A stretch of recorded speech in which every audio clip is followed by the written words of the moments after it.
Salam sejahtera bagi kita semua. Perkenalkan, nama saya Agnes Triksikoti dari kelas Ilmu Lingkungan C dengan nomor stambuk M1B1 19008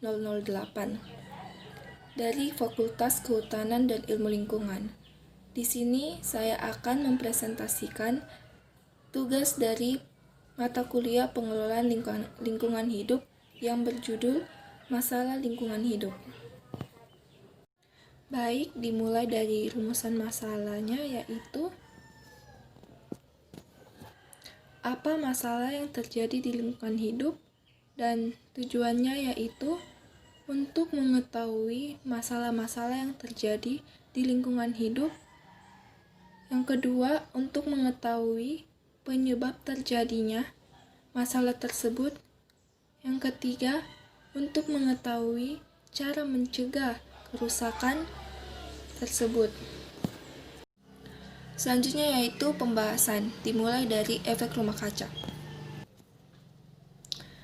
Ancaman lingkungan hidup yang dapat mempengaruhi kehidupan kita, yaitu adanya pencemaran yang menyebabkan efek rumah kaca. Gas-gas pencemar akan melapisi bumi sehingga sinar matahari yang berhasil menerobos panasnya akan tertahan dan tidak dapat lepas kembali ke atmosfer bebas. Fenomena ini menyerupai efek rumah kaca atau yang disingkat dengan ERK. Suhu dalam rumah kaca lebih tinggi karena panasnya tidak dapat menembus kaca. Sebenarnya, bila bumi ini tidak ada gas polutan yang membentuk gas rumah kaca atau GRK seperti CO2, metana, maka suhu rata-rata permukaan bumi hanya minus 18 derajat Celcius. Suhu yang dingin bagi kehidupan makhluk hidup. Tetapi dengan meningkatnya kadar GRK akan meningkat pula sehingga suhu permukaan bumi akan naik pula, sehingga menyebabkan pemanasan global. Bisa dilihat dari gambar, proses efek rumah kaca dimulai dari sinar matahari sebagian diserap oleh bumi, sehingga bumi tetap hangat dan sebagian lagi dipantulkan keluar bumi sehingga bumi tidak terlalu panas. Tetapi karena adanya efek rumah kaca yang disebabkan gas karbon dioksida di atmosfer, sehingga cahaya matahari dan panasnya itu bisa masuk, tetapi ketika mau dipantulkan keluar, cahaya tersebut terhalang oleh gas CO2, sehingga akan balik lagi ke bumi. Itulah yang menyebabkan efek rumah kaca. Selanjutnya yaitu pemanasan global. Menurut United Nations Framework Convention on Climate Change atau UNFCCC, perubahan iklim adalah perubahan yang disebabkan oleh aktivitas manusia baik secara langsung maupun tidak langsung yang mengubah komposisi atmosfer secara global dan mengakibatkan perubahan variasi iklim yang dapat diamati dan dibandingkan selama kurun waktu tertentu. Masalah perubahan iklim muncul bersama krisis ekonomi, kesehatan dan keselamatan, produksi pangan, keamanan, dan dimensi-dimensi lainnya. Efek lain dari perubahan iklim antara lain, yang pertama meningkatnya suhu bumi, kedua terdapat karbon dioksida lebih banyak di atmosfer, ketiga banyak curah hujan dan banyak terjadi kekeringan, keempat kenaikan permukaan air laut, dan kelima berkurangnya lapisan es terutama pada musim panas. Bisa dilihat di gambar apa saja yang menyebabkan terjadinya pemanasan global. Yang pertama itu hutan gundul tidak dapat menyerap semua karbon dioksida. Yang kedua, sisa ranting dan lahan mengeluarkan karbon dioksida. Yang ketiga, penggunaan pupuk kimia yang menyumbang di nitrogen oksida. Keempat, pembakaran jerami. Kelima, kotoran sapi, dan masih banyak hal lainnya yang dapat menyebabkan pemanasan global. Materi selanjutnya yaitu penipisan lapisan ozon. Lapisan ozon adalah lapisan konsentrasi molekul ozon yang terdapat di stratosfer. Ozon adalah senyawa kimia yang terdiri dari 3 atom oksigen atau O3. Sekitar 90% dari ozon yang ada di bumi terdapat di lapisan ozon.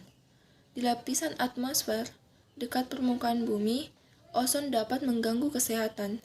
Tetapi di lapisan stratosfer, ozon akan melindungi makhluk hidup dari sinar ultraviolet yang dipancarkan oleh matahari.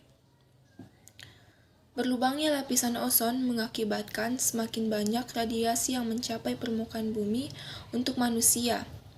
Paparan sinar UV yang berlebih dapat mengakibatkan kanker kulit, katarak, dan memperlemah sistem kekebalan tubuh. Peningkatan radiasi UV juga mengakibatkan berkurangnya hasil panen dan gangguan pada rantai makanan di laut. Berlubangnya lapisan ozon sebagian besar disebabkan oleh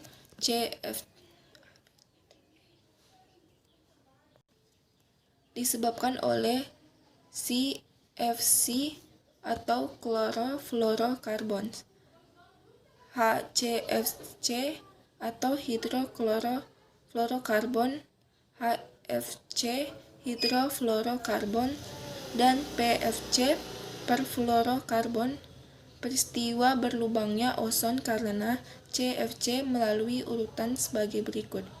CFC terlepas sumber dan naik ke stratosfer, sinar matahari memecah CFC sehingga menjadi atom klorin yang kemudian menjadi penyebab rusaknya lapisan ozon. Bagian C yaitu hujan asam. Hujan asam adalah istilah yang secara luas digunakan untuk campuran materi asam nitrit dan asam sulfat baik secara basah dan kering dari atmosfer melebihi jumlah normal. Penyebab atau unsur kimia pembentuk dari hujan asam berasal dari sumber-sumber alami seperti kegiatan vulkanik dan vegetasi yang terurai maupun yang diakibatkan oleh aktivitas manusia yang terutama berasal dari sulfur dioksida atau SO2 dan nitrogen oksida yang berasal dari pembakaran fosil. Unsur-unsur kimia asam dapat berupa hujan yang mengandung asam, fog atau kabut asam, dan salju. Jika unsur-unsur asam di udara tertiup angin di mana kondisi cuaca lembab, unsur kimia tersebut akan jatuh ke tanah dalam bentuk hujan, salju, atau kabut. Setelah jatuh ke bawah dan mengalir, akan mempengaruhi bermacam-macam tanaman dan hewan. Kegiatan industri menghasilkan gas-gas pencemar seperti SO2, NO2, CO2. Apabila gas tersebut bereaksi dengan air, maka akan terbentuk air yang asam dan turun ke tanah dalam bentuk hujan asam yang di dalamnya terkandung asam sulfat atau H2SO4, asam nitrat, dan asam karbonat. Air yang asam akan dapat merusak hutan, mengeratkan logam. Materi selanjutnya yaitu degradasi hutan dan berkurangnya luas lahan. Pengurangan luas hutan diakibatkan oleh aktivitas manusia mencangkup perladangan berpindah ke proyek pembangunan, penjarahan hutan, dan bencana alam.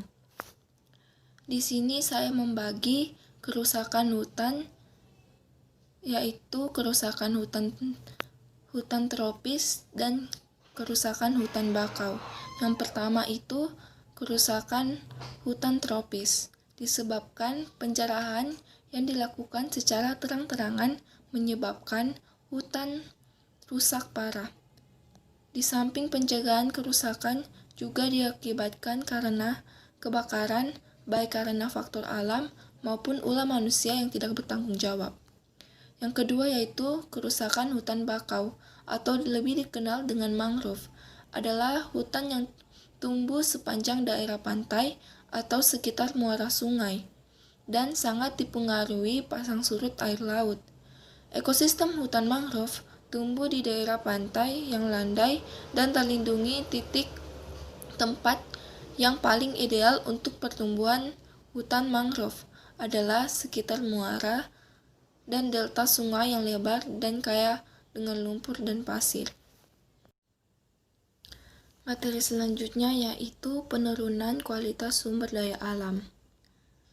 Merosotnya kualitas dan kuantitas sumber daya alam terjadi karena pemanfaatannya yang melampaui kemampuan pulih atau memang kerusakan sumber daya itu tidak dapat pulih. Adapun cara untuk mencegah penurunan sumber daya alam yaitu: pertama, meminimalkan penggunaan bahan baku dan energi. Kedua, meminimalkan pelepasan limbah beracun ke lingkungan. Ketiga, menghasilkan dan menggunakan produk yang dapat didaur ulang. Keempat, pemanfaatan sumber daya alam yang dapat diperbarui. Kelima, mampu menghasilkan dan menggunakan produk tahan lama sehingga tidak perlu sering membeli. Dan masih banyak hal-hal yang dapat kita lakukan atau cara untuk mencegah penurunan sumber daya alam tersebut.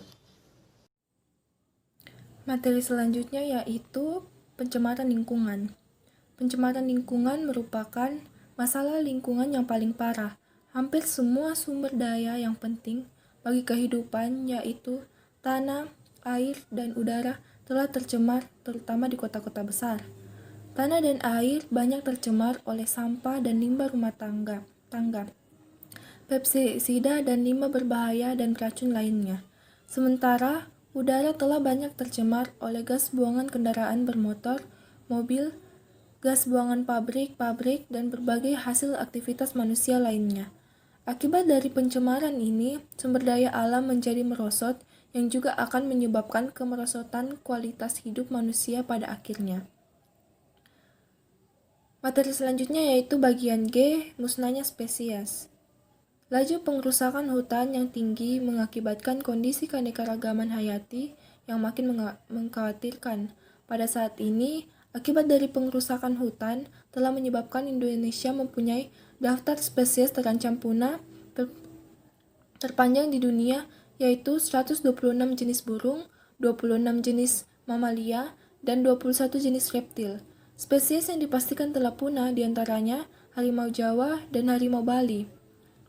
Sementara banteng, penyu laut, burung maleo, burung kakak tua, dan burung cendrawasih sudah terancam punah. Dari pembahasan tersebut, kita dapat menarik kesimpulan bahwa permasalahan-permasalahan tersebut kita dapat melakukan upaya pencegahan kerusakan lingkungan, yaitu dengan reboisasi atau penghijauan di lahan yang telah rusak, mencegah penebangan liar, dan menerapkan sistem tebang pilih, mengurangi penggunaan bahan bakar fosil, dan menggantinya dengan bahan bakar alternatif, membuat sengkedan di daerah lereng pegunungan yang digunakan sebagai lahan pertanian, mengelola limbah terlebih dahulu sebelum dibuang ke lingkungan, menggunakan bahan-bahan yang mudah diuraikan mikroorganisme di tanah, melakukan upaya remediasi yaitu membersihkan permukaan tanah dari berbagai macam polutan dengan menerapkan prinsip 4R yaitu reduce artinya mengurangi pemakaian, reuse artinya memakai ulang, recycle artinya mendaur ulang, replant artinya menanam atau menimbun sampah organik. Sekian dari presentasi saya, mohon maaf apabila ada salah-salah kata. Sekian dan terima kasih.